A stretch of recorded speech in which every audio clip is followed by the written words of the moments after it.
está dizendo que o número de discípulos cresceu. Ele não está criticando isso, vai surgir um problema, mas ele, é claro, não critica o crescimento, pelo contrário, o livro de Atos exalta esse crescimento. O livro de Atos quer mostrar esse crescimento como um fator, como uma prova de que Deus está abençoando aquele movimento messiânico. Nós já aprendemos no texto anterior do capítulo 5, que Gamaliel disse, olha, se esse movimento messiânico for de Deus, nada poderá parar. Lucas está mostrando que ele é de Deus, que o movimento messiânico de Jesus de Nazaré é de Deus, era de Deus e continua sendo de Deus. Logo, Deus vai abençoá-lo como? Fazendo com que ele se expanda. E é o que tem acontecido desde então. Então, o número de discípulos se multiplicou e Lucas quer mostrar isso como algo positivo. Porém, o crescimento de uma igreja, quando olhamos aqui, a igreja de Jerusalém, isso trouxe problemas. É sempre assim.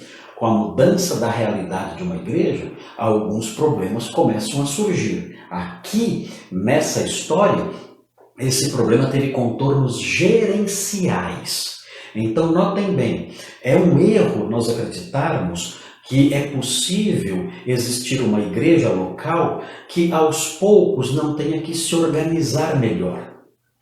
É um erro nós acharmos, nós sermos ingênuos ao ponto de achar que é possível nós termos uma igreja local, como era a igreja de Atos 2, Atos 3, Atos 4, uma igreja absolutamente informal, sem que ela tenha um funcionamento bem estabelecido, sem que ela tenha um gerenciamento realizado ali por líderes fixados pela mesma igreja. É um erro nós acharmos isso. O que nós percebemos aqui é que o crescimento da igreja trouxe problemas gerenciais e na sequência da história nós percebemos que essa igreja se organiza para solucionar esse problema, fixando, estabelecendo pessoas que vão gerenciar aspectos administrativos de distribuição de recursos, de víveres, de alimentos, quem sabe até dinheiro, para as pessoas que precisavam mais.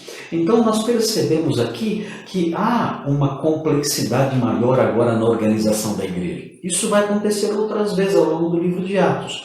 Quando alguém diz, eu quero uma igreja como era a igreja de Atos 2, isso não há como isso acontecer. Isso pode acontecer, essa informalidade toda, isso pode acontecer no comecinho da igreja.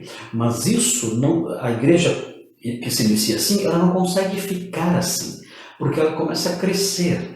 E ela começando a crescer, é necessário que ela estabeleça algumas normas de funcionamento.